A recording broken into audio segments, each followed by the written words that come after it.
Hey what's up guys, welcome back to another monster video. So in today's video we're going to be taking a look at a very OP monster that's basically going to be obtainable very soon, and that is Kenecro. So I'm going to be doing an analysis on this new mythic monster that will be obtainable very soon. So I hope you guys are excited. If you are, make sure you drop a like, subscribe. Anyways, let's go and get started. Take a look at this guys. This mythic will be obtainable very soon. There is a book right now in the game. You need the maze monster, you need a few other ones. I think the free legends pass monster. If you head over here, it says how to get him, and basically you can obtain the the maze monster is one of them, Goffles, which is the multiplayer mode, one of them, Clogor, and then I don't know what this TBA stands for, but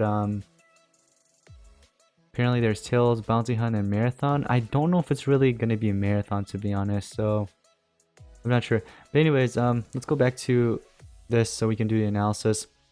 So basically we're gonna skip this. You can pause it and read it if you want to, but apparently it's a dark and fire attacker with positive effect removal, burn, hellfire, damage buffs, cold blood, and positive effect protection. Now keep in mind, this is actually my first time seeing this monster's skills.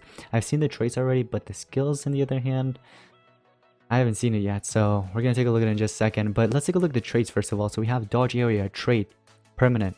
We also have immune to blind at rank 1, which is meh, and then rank 3, inspection hater. Yeah, inspection hater as a trait, keep that in mind. All right, so take a look at that. It doesn't run out. It is this, wow. Status caster gains protection at start of battle. Oh, precision. Okay, precision at start of battle at rank 4. Rank 5 applies ignition at start of the battle to everybody. Now keep in mind, this monster does not have access to pierce or anything like that, so the ignition, if the enemy is running megataunt, it'll just go towards the megataunt and not the other monsters. It's not like a beast, for example, that just pierces through. But the thing is, what's it called? This ignition is actually pretty good. So it starts off with the torture, which is pretty sweet. Against nature monsters, can deal a lot of damage. But man, the traits are really good, I've got to say. These traits are amazing. Let's take a look at the skills. This is really important. All right. So the first one deals heavy dark damage to one enemy, applies damage boost to itself. So you're dealing a heavy dark damage, also getting a damage boost for yourself. Okay. Moderate fire damage to one enemy, applies precision to itself. Now you already have a precision at rank 4, so you do have precision right there as well. You have this other one that deals massive fire damage to an enemy. I don't see any requiring cooldown, so he has a massive fire damage that's basically sort of spammable. I'm not sure about stamina cost, but there's no cooldowns. We also have this other skill right here, the last one. It's a moderate fire damage to all enemies, applies burn to all enemies, requires cooldown. So you have an AoE moderate fire damage. Amazing. Let's take a look at the stats at rank 5, level 150. 14,256 speed. Already starting good with speed, because if I remember correctly, that comparing it with the monsters in its era so far, that's actually a good speed to have. Now what's really important is the power, and man, 26,256. Now if I'm not mistaken, this monster actually has the same power as a Halter. Yeah, so that means he has the highest power stat tied with him, and then 396,488 life. Alright, so in terms of runes, I would recommend giving in like 2 strength, 1 speed, or 2 speed and 1 strength, something like that. You can do triple strength as well, but the monster is going to be slower, so that's up to you. Now it seems like he has 2 elements, so there's dark and fire. Pretty sweet, so having access to those 2. But another thing is, he has his element, that dark, kind of sucks, because here's the thing. We're in a pierce meta with like light pierce monsters, Cupid, Serpentix, so you gotta be careful, right?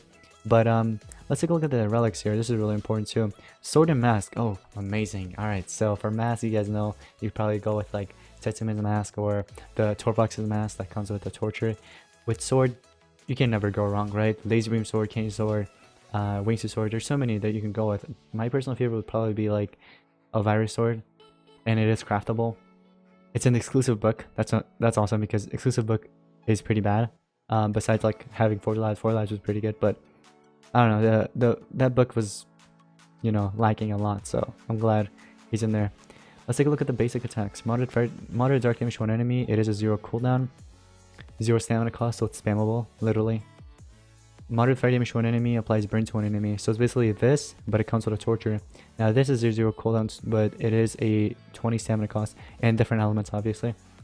Let's take a look at the other ones. Heavy dark damage to one enemy, which was mentioned above. It's a 0 cooldown, 30 stamina cost. That's pretty good. Yeah, wasn't it? Yeah, I think that was the one, right? That was mentioned up there. I might be wrong.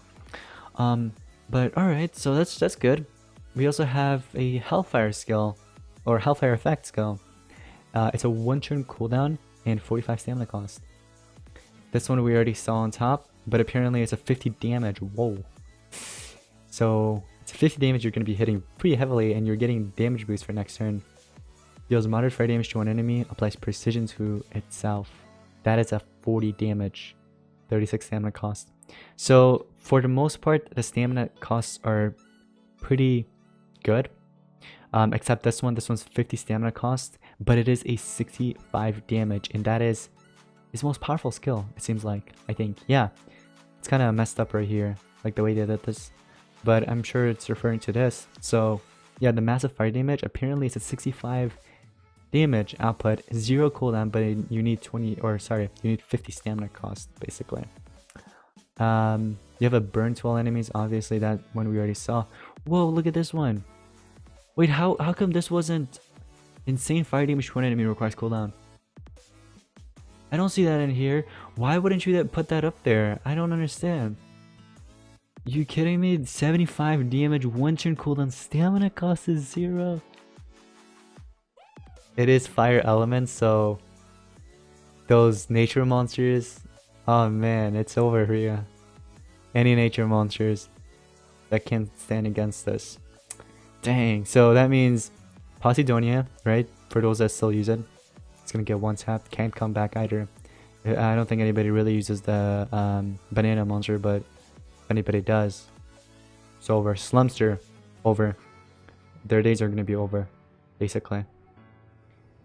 We also have a moderate dark damage to all enemies, applies Hellfire. Oh, you have an AoE Hellfire? Sweet, that's a 40 damage and 2-turn cooldown with 48 stamina cost. Okay, we can work around that. Here comes the Cold Blood. So you get the Cold Blood, double damage, and positive fire protection to itself. Now, keep in mind, guys, what the Cold Blood effect does, it was introduced in this era. Basically, what that does is that it kind of ignores like Taunt and Mega Taunt, and those are the only things. So if the enemy has Taunt or Mega Taunt, what you could do is use this Oni. So you will have the Cold Blood, double damage, and the positive fire protection, which is pretty sweet. So if they try to cleanse it, they'll have to cleanse it twice in order to get rid of the Cold Blood and double damage. And apparently that's a 0 damage. Oh, I thought that was a 0 cooldown. With 0 damage, 65 stamina cost, 2-turn cooldown. Okay, so the cost is pretty high, but you can always work around it again. Again, this monster has a stamina regen relic, right, which is the mask, so it'll be fine. The battle will be over by the time you run out of stamina, basically. This other skill removes positive effect from an enemy, deals very heavy dark damage to an enemy. Now this is a must-have skill. You definitely want to run this. This is amazing, right here. It's a 60 damage, 55 stamina cost, 2-turn cooldown. So this dark damage skill right here, pretty good. First of all, very good against maybe King Adam, I would say, right? King Adam for sure. But wow, so this is amazing. Look at the ultimate. Removes positive effects from all enemies and trade sables them, and then very heavy dark damage to all enemies, applies Hellfire. Dude, this monster is insane. This is definitely going to be one of the best monsters, one of the best attackers actually, like ever released. Serpentix will still be meta, obviously. Cupid will still be meta, but I'm just saying that this is something else. Now imagine if this mythic had Pierce. Now it does have Pierce in some way, and that is a Cold Blood, okay? But imagine if it had like an actual Pierce, even a status caster. So instead of the, for example, immune to blind, like the, let's say, immune to blind, if that went away, Anticipation would have taken the place. You could have had at rank 3 status caster giving Anticipation, right? Not Anticipation, sorry, Pierce. And then rank 4 would be status caster, rank 5 would be status caster, which is a precision and ignition. So pretty good, I've got to say. Those nature monsters need to really watch out, because this mythic is going to really wreck them, I've got to say. So yeah, another thing is the Anticipation there. So yeah, Posidonia days are going to be over for sure. Seriously, Posidonia, dude. But besides Posidonia, there are many other Anticipation monsters such as Galvanus. Galvanus gives Anticipation to everybody. So the sad thing is though, the past few months, like 1 month or 2, I've been trying to max out my Galvanus to the rank up dungeon, and all of that for what, for this monster to get released and basically destroy him. Sucks. But here's what it is. So this is a monster that you want to really invest in. So use all of your basically resources and take it to the dungeons as well, obviously. So monster's going to be meta in Team Wars and obviously also in PvP for sure. So definitely do not miss out on this mythic because it's going to be a must-have. Alright, it's going to be meta for a while. So, and we might actually see more monsters coming in with the anticipation, either status caster or traits. Now we've had something similar to this, and that was with the one monster that gives triple damage and double damage from the corrupted era. Forgot the name of it. I think it's Raijin. Yeah, Raijin. But it's a skill though. It's not really a trait. You know what I mean? So this mythic, I like it. I've got to say it's a very powerful mythic, and I can't wait to test them out in actual battle. So I hope you guys did enjoy today's analysis, and if you did, make sure to drop a like, subscribe, let me know in the comments down below what you guys think about this mythic. And yeah, thank you all so much for watching. I'll see you guys in the next one. Peace out.